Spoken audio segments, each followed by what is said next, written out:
வணக்கம். மீண்டும் மற்றொரு இன்றைய பதிவு நிகழ்ச்சியினூடாக சந்தித்திருக்கின்றோம். ஸ்ரீதரன் அவர்களே, எனக்கு உங்களை விட சத்தமாக பேச தெரியும். நான் சொல்வதை கேட்கவும். நீங்கள் பிரபலமாவதற்கு நான் முன்னரும் சந்தர்ப்பம் கொடுத்தேன் என போக்குவரத்து, நெடுஞ்சாலைகள், துறைமுகங்கள் மற்றும் சிவில் விமான சேவைகள் அமைச்சர் பிமல் ரத்நாயக்க தெரிவித்திருக்கின்றார். யாழ் ஒருங்கிணைப்பு குழு கூட்டம் நேற்று யாழ்ப்பாண மாவட்ட செயலகத்தில் நடைபெற்ற போது காணி விடுவிப்பு தொடர்பில் நாடாளுமன்ற உறுப்பினர் ஸ்ரீதரன் கேட்ட கேள்விக்கு பதிலளிக்கும் போதே பிமல் ரத்நாயக்க இவ்வாறு கோபத்துடனும் கேலியுடனும் கிண்டலாக பதிலளித்திருக்கின்றார். தொடர்ந்தும் அங்கு கருத்து தெரிவித்த அமைச்சர், நாங்கள் காணி விடுவிப்பு மற்றும் காணி பிரச்சினைகளை அரசியல் லாபத்திற்காக செய்யவில்லை. விடுவித்த காணிகளுக்கு நாங்கள் பெரும் விழாக்களை எடுக்கவில்லை. 30 வருடங்களாக மூடப்பட்டிருந்த வயாவுலான் வீதியை திறந்தோம், விழா எடுத்தோமா? அரசியல்வாதிகள் யாரும் வந்தார்களா? இராணுவத்தால் பிரதேச செயலாளருக்கே அதன் பத்திரங்கள் வழங்கப்பட்டன. இதில் இருக்கும் அரசியல் நோக்கமும் பார்வையையும் நாங்கள் அறிவோம். இந்த காணிகள் பாதுகாப்பு காரணங்களுக்காக எடுக்கப்பட்டதாகும். அதற்கான தேவைப்பாடு இன்று இல்லை என்றால் அக்காணிகளை வழங்குமாறு ஜனாதிபதி தெரிவித்துள்ளார். அவற்றுக்கு விழா அவசியம் இல்லை. நாங்கள் சொல்லாவிட்டாலும் சிலர் தங்களால் தான் காணிகள் விடுவிக்கப்படுவதாக தெரிவிக்கின்றனர். வடக்கு மக்கள் எங்களுக்கே அதிகம் வாக்களித்துள்ளார்கள். உங்களை விட எமக்கே இந்த மக்கள் தொடர்பில் அதிகமான பொறுப்புள்ளது. ஆதலால் நாம் அதற்காக வேலை செய்கின்றோம். உங்களுக்கு தெரியுமா, பிரச்சனைகளை தீர்த்து கொள்வதற்கான சாதாரண படிமுறை ஒன்றுள்ளது. அதை பின்பற்றுங்கள். அபிவிருத்தி திட்டங்களுக்காகவும் காணிகள் கையகப்படுத்தப்பட்டிருக்கின்றது. மக்கள் 40 வருடங்களாக தங்கள் காணிகளில் ஒரு பனை மரத்தை நாட்டுவதற்காக காத்திருக்கின்றார்கள். வடக்கில் 25 வருடங்களுக்கு பின்னர் நாம் அபிவிருத்திகளை செய்கின்றோம். காணிகளை மட்டும் வைத்துக் கொள்ள வேண்டிய அவசியம் இல்லை. உங்கள் அனைவரின் ஆலோசனைகளை பெற்றே செயற்திட்டங்களை செயற்படுத்த இருக்கின்றோம்.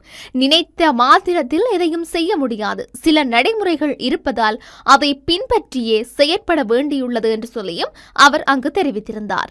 இது இப்படி இருக்க, யுத்தத்தை முடிவுக்கு கொண்டு வந்த மஹிந்த ராஜபக்சவை அரசாங்கம் ஏன் பழிவாங்க முயற்சிக்கின்றது? பழிவாங்கும் எண்ணத்தை அரசாங்கம் கைவிட வேண்டும் என்று முன்னாள் பிரதம நீதியரசர் சரத் என் சில்வா தெரிவித்திருக்கின்றார். தங்காலை காட்டன் இல்லத்துக்கு சென்று முன்னாள் ஜனாதிபதி மஹிந்த ராஜபக்சவை சந்தித்து கலந்துரையாடியதன் பின்னர் ஊடகங்களுக்கு கருத்து தெரிவிக்கும் போதே அவர் இவ்வாறு குறிப்பிட்டிருக்கின்றார். அங்கு அவர் மேலும் தெரிவித்த கருத்தாவது, மஹிந்த ராஜபக்ச 1970ஆம் ஆண்டு காலப்பகுதியில் முதன்முறையாக நாடாளுமன்றத்துக்கு தெரிவானவுடன் சட்டமா அதிபர் திணைக்களத்துக்கு வந்தார். அன்றிலிருந்து இன்று வரை என் நெருங்கிய நண்பராகவே உள்ளார். அவரது சகல அரசியல் பயணத்திலும் நான் இருந்திருக்கின்றேன். அரசு உத்தியோகபூர்வ இல்லத்திலிருந்து அவரை வெளியேற்றியதற்கு கடும் எதிர்ப்பை வெளிப்படுத்துவதற்காகவே தங்காலைக்கு வந்தேன். இவரை நாம் அனைவரும் மதிக்க வேண்டும். மஹிந்த ராஜபக்ச மக்கள் விடுதலை முன்னணியினர் இளைஞர்களை படுகொலை செய்வதற்கு எதிர்ப்பு தெரிவித்து கொழும்பிலிருந்து கதிர்காமத்துக்கு பேரணியாகவே சென்றார். இன்று மக்கள் விடுதலை முன்னணி அரசாங்கம் அவரை பழிவாங்கியுள்ளது. இறுதி காலத்தில் இவர்களை நிம்மதியாக இருக்கவிட வேண்டும். முன்னாள் ஜனாதிபதி சந்திரிகா பண்டாரநாயக்க மீது புலிகள் தாக்குதலை மேற்கொண்டது. அவர் தன்னை பறிகொடுத்தார். தற்போது அவர் உடல்நல குறைபாட்டால் பாதிக்கப்பட்டுள்ள நிலையில் அவரையும் வீட்டை விட்டு அரசாங்கம் வெளியேற்றியிருக்கின்றது. யுத்தத்தை முடிவுக்கு கொண்டு வந்து படுகொலைகளை நிறுத்திய மஹிந்த ராஜபக்சவை அரசாங்கம் ஏன் பழிவாங்க முயற்சிக்கின்றது? பழிவாங்கும் எண்ணத்தை அரசாங்கம் கைவிட வேண்டும் என்று சொல்லியும் அவர் தெரிவித்திருந்தார். இவை எப்படி இருக்க, ஐக்கிய தேசிய கட்சியின் மாநாட்டில் சஜித் பிரேமதாச கலந்து கொள்ள மாட்டார் என்று தகவல் கசிந்திருக்கின்றது. கடந்த 6ஆம் தேதி நடைபெற இருந்த ஐக்கிய தேசிய கட்சியின் மாநாடு முன்னாள் ஜனாதிபதி ரணில் விக்ரமசிங்கவின் உடல்நிலையை கருத்தில் கொண்டு ஒத்திவைக்கப்பட்டிருந்தது.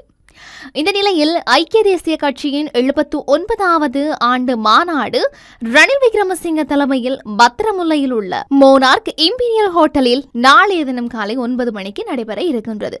ஐக்கிய தேசிய கட்சியின் வருடாந்த மாநாட்டில் கலந்து கொள்ளுமாறு எதிர்க்கட்சித் தலைவர் சஜித் பிரேமதாசவுக்கு முன்னாள் ஜனாதிபதி ரணில் விக்ரமசிங்க அழைப்பு விடுத்தும் இருந்தார். எனினும் சஜித் பிரேமதாச ஐக்கிய தேசிய கட்சியின் மாநாட்டில் கலந்து கொள்ள மாட்டார் என்று உட்கட்சி வட்டார செய்திகள் தெரிவித்தும் இருக்கின்றன. ஐக்கிய மக்கள் சக்தியின் பொதுச் செயலாளர் ரஞ்சித் மத்தும பண்டார மற்றும் சில நாடாளுமன்ற உறுப்பினர்கள் மட்டுமே கட்சி சார்பாக கலந்து கொள்ள உள்ளதாக தெரிவிக்கப்பட்டும் இருக்கின்றது. மாநாட்டில் ஸ்ரீலங்கா பொதுஜன பெரமுனவின் தேசிய அமைப்பாளரும் நாடாளுமன்ற உறுப்பினருமான நாமல் ராஜபக்ச உட்பட எதிர்க்கட்சி அரசியல் தலைவர்கள் குழு கலந்து கொள்ளவும் இருக்கின்றது. தொடர்ச்சியாக வேலணை துறையூர் மீன் சந்தையின் வரி அறவீடு குறித்த சர்ச்சையால் பிரதேச ஒருங்கிணைப்பு குழு கூட்டத்தில் கடும் வாக்குவாதம் ஏற்பட்டது. வேலணை பிரதேசத்தின் ஒருங்கிணைப்பு குழு கூட்டம் இன்றைய தினம் காலை 10:15 மணிக்கு பிரதேச ஒருங்கிணைப்பு குழுவின் தலைவர் ஜெயச்சந்திரமூர்த்தி ரஜீவன் தலைமையில் நடைபெற்றது. இதன்போது பிரதேசத்தின் பல்வேறு பிரச்சினைகள் குறித்து பொது அமைப்புகள், பிரதேச சபை உறுப்பினர்கள், துறைசார் அதிகாரிகள் விவாதித்தும் இருந்தார்கள். இதன் ஒரு பகுதியாக துறையூர் மீன் சந்தையின் குத்தகை மற்றும் வரி அறவீடு குறித்து எடுக்கப்பட வேண்டிய நடவடிக்கைகள் குறித்து ஆராயப்பட்டது. குறித்த விடயம் தொடர்பில் பிரதேச சபை வரி அறவீடு செய்ய வலியுறுத்தியதுடன் அது தொடர்பிலான சபையின் சுற்று நிரூபங்களையும் காண்பித்தனர். ஆனால் குறித்த சந்தை இறங்குதுறை என்றும் தாம் வரி அறவீட்டை எதிர்ப்பதாகவும் தமது அறுவடை மீன்களை விற்க இலவசமாக அனுமதிக்க வேண்டும் என்றும் வலியுறுத்தி இருந்தார்கள். இதனால் உறுப்பினர்களுக்கும் சந்தையின் சார்பான அமைப்புகளின் பிரதிநிதிகளுக்கும் இடையே கடும் வாக்குவாதம் இடம்பெற்றது. வாக்குவாதம் முற்றி ஒரு கட்டத்தில் சந்தை சாரிலான சமூக மட்ட அமைப்புகளின் பிரதிநிதிகள் உறுப்பினர்கள் இருந்த இருக்கை நோக்கி எழுந்து சென்றதால் கூட்டத்தில் பெரும் பரபரப்பு ஏற்பட்டது. இதையடுத்து பிரதேச செயலர் மற்றும் அதிகாரிகள் சென்று குறித்த அமைப்புகளின் பிரதிநிதிகளை கட்டுப்படுத்தினர். இந்த நிலையில் வேலணையின் தீரா பிரச்சினையாக உருவெடுத்துள்ள குறித்த துறையூர் சந்தையின் தீர்வுக்காக பிரதேச செயலர், பிரதேச சபை தவிசாளர் ஆகியோர் தலைமையில் கடற்றொழில் சமூக அமைப்புகளை ஒன்றிணைத்து விசேட குழு ஒன்றை அமைத்து ஆராய்ந்து தீர்வையற்ற நடவடிக்கை எடுக்குமாறு ஒருங்கிணைப்பு குழு தலைவர் ஜெயச்சந்திரமூர்த்தி ரஜீவன் அறிவுறுத்தியிருந்தமையும் இங்கு சுட்டிக்காட்டத்தக்க ஒரு விடயமாகவே இருக்கின்றது.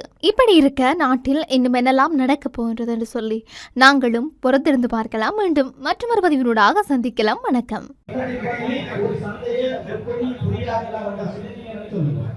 ஒரு சந்தையை புரளியாக்கினால்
நீங்க